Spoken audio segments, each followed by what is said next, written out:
Hey, everybody, welcome to the show. This is Working Creatives. My name is Kevin Gregg. And here's something that came up for me today, which I just feel compelled to tell you. And I've talked about it on the last couple of episodes, but honestly, you are going to have to make a major decision when it comes to your creative work where there's going to have to be a switch that flips, where you are going to go, no matter what is happening to me, no matter what else it is I have to do in order to make sure that I've got money that's coming in, I am going to be doing my creative work no matter what, with the intent of ultimately getting this to an audience and generating income from it. And I may not be seeing it in this moment from my creative work, but I am all in on this. I'm all in. It is a decision. Again, I'm going to reiterate a couple of stories I've told on here before, but with a little bit of in-depth of some of the mindset that was behind it, because I really want to unpack this with you. If this is your first time here, the Working Creatives podcast is based on my school community that I have, which is called Working Creatives over on the school platform. This is a community which I have designed so that creatives are working together in an atmosphere where they're working with other people that are trying to get their work done. That's what we focus on. Getting your creative projects done, finding your audience for it, and generating income and revenue from your creative work. The link to the community is there. If you're all in and you're serious about getting this done, join the hundreds of other people that are on that path to be a working creative. Now, having a conversation with a friend of mine today, and just really this just came up because I'm so passionate about this, because I have had this experience before in my life. And when you are going on this path, and I think that this happens so much, I've had this happen so many times, people love the idea of what it would be. I would love to be creative. I would love to be doing my art. I would love to be making films. I'd love to be acting. I'd love to be making music, and be awesome if I can be doing this full time. And we look at a lot of people that are doing this professionally as celebrities, right? And we think, well, I want that. I want the end result of that. And I have to tell you this, ladies and gentlemen, there's always a price that has to be paid. There is a price that has to be paid, and this is something that I've discovered over the years. And why, when you're doing this, why it is legitimately a vocation and a calling. Because there are going to be moments as you do this where you are going to hit rough patches. And especially in the beginning, it's almost as if there's a testing ground that happens. And I've been on the other side of this. Believe me, when I first started doing this, I was not encouraged to go this path, right?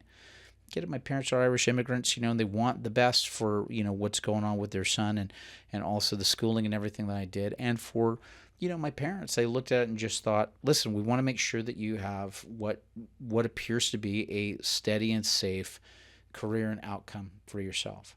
And, growing up in Los Angeles and also ending up going to school at Cal State LA, I had things that kind of came along that made me realize, I don't know if it's that path. I think I'm being called to use my abilities and skills another way. And it's a really, really terrifying thing.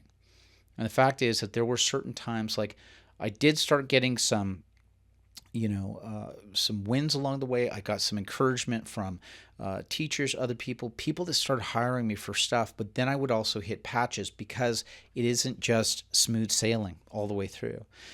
You may look at some stories that happen in the media, whether it's with rock stars or movie stars or whatever, that there have been a few outliers that has been the case. But for the most part, that is not the case. And even as I was starting out with my career, there were definitely pockets of time where I didn't hit regular work that was happening. So my first big stuff that happened when I got a children's touring theater company, when I was finishing up my last year of college, and it was amazing. I booked this gig, and it was great. It got me like $10,000 in a few months, which is like, as a kid that's in his 21, 22, you just go, my gosh, this is amazing. It's going to be like this all the time. And then you end up hitting a rough patch where you don't have it. And I'd moved up to Northern California, and the tour was coming up the next year down in Southern California, and I took a risk thinking, well, I'll just go down audition. I'm sure I'm going to get it, and then I can get that money and that cash. And it didn't happen, right? The whole thing just didn't fall, it fell apart. Next thing you know, I was doing a job at a trophy store where I was putting stuff together, with a college degree in theater and trying to figure out what my next steps were, you know. But I had sort of made up my mind of like, well, I'm going to get back and start doing, local theater in the Northern California area. And then, Kate and I, we got married, and we had my stepson Luke, and we were getting ready to move to San Francisco when all of a sudden the children's tour called and said, "Hey, we'd like you to stage manage this time." I said, "Well, I'm married and all this stuff." "Well, great. Your wife's an actress. Have her audition, and maybe we can put her in the show." And then she ended up getting into it. But the point was that all along the way, there was still the drive, like going, I am going to do this. Even though I was in my early 20s and I was getting bombarded on all sides by like saying, yeah, but now you've got a college degree and get a regular job and all that stuff. And at some point when Kate, when I was married and we first got married with our other son, when we got pregnant with our other son, Maddie, there was a big call to just kind of go do something else. And I was doing an insurance job for about 3 months, trying to generate some money. And it was a really depressing time, but I stuck, but in the back of my mind, it was the idea of like, I need to be doing my creative work.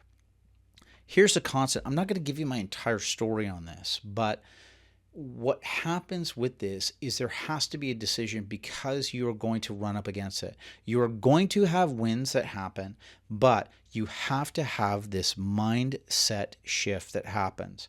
And it's like in your heart and it's in your soul because you know that you have to continue to do this. And I need to reiterate this.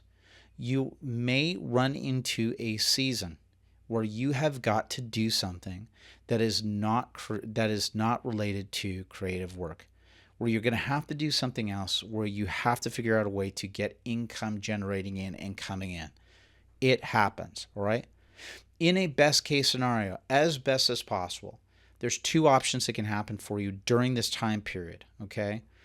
Number 1, maybe you can get a job where you don't have to be using all of your brain during this, right? Like maybe it's a thing where you're able to do the physical actions or whatever, and it's enough that you can sort of detach a part of your mind so then you're not using all of your brain power and all of your energy for this thing, okay?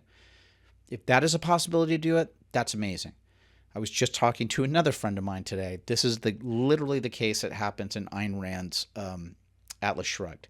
One of the main characters that's in that says, all right, yeah, you can pay me to do brainless activities, but what you don't get access to is you don't get access to my mind.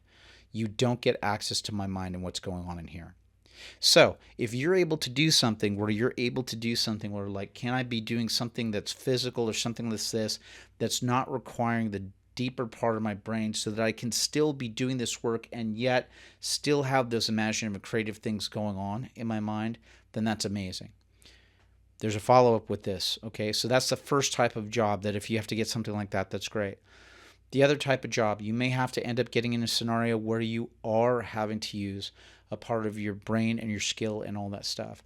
Have you been put into a scenario where you using your brain and your skills, you're starting to learn skills that you will eventually apply to your creative work and to your business?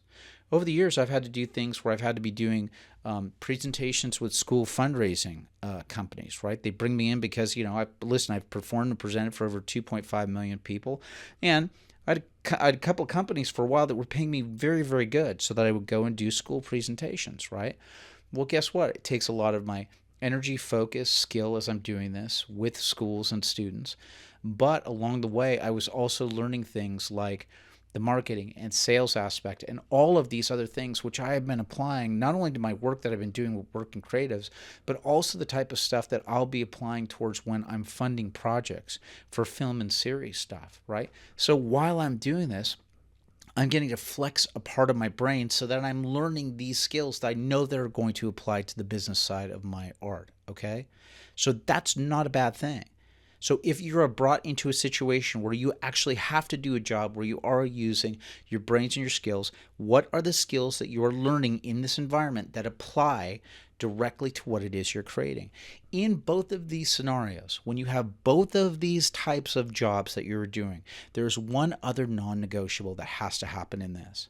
While you're working at this other job, you absolutely must, every single day, be committing to your creative project that you are trying to develop and finish and get done.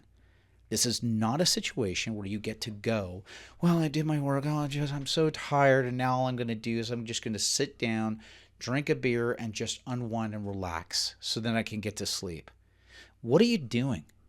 What are you doing? You are on a path where you also need to be doing this stuff of building and finishing the creative project and thinking about, like, how do I do this? If I only have an hour or two a night, how am I utilizing that the best I can so I can keep building and then figure out how I can get that out there, right? So that hopefully I can get that sold, or that people can see what I can do, or that could possibly lead to other stuff where I'm getting to do more of my creative work. That has to be the non-negotiable, ladies and gentlemen. This isn't about you saying, well, at least I got some money so I can relax for a while. That is not what your calling and your vocation is. You have got to be absolutely committed to this. This cannot be a situation of you coming in and just going like, well, I either want it all and I want to be living the life of a creative, and now I'm just making the type of money living in it. If I can't have that, then what's the point? Man, you got to pay a price as you're doing this. You got to be learning and growing and stretching as you do this. And there's got to be a transformative process that's happening for you. And tell you what, guess what? You work hard enough at a job that you hate, that you don't want to be doing. There's nothing that's going to inspire you more to going, I have got to get these creative projects done and get this stuff out into the world. But it has to be a switch. It has to be a switch to go, yes, I may be going through a season. I may be going through a season of months or possibly years where I may be doing something that I don't want to do. But by gosh, I'm going to make sure that every single night I am showing up and building and finishing that craft. That's what it is. That's what we're trying to build over at Working Creatives. You need to be in a place where a switch has gone off and gone, come hell or high water, I am still going to get my project done. So it was really on my heart tonight and really something that I wanted to get out to you. If you feel that you've got that switch that's going on and you really want to make this happen, if you want to be a working creative, get over to my school community and join us right now.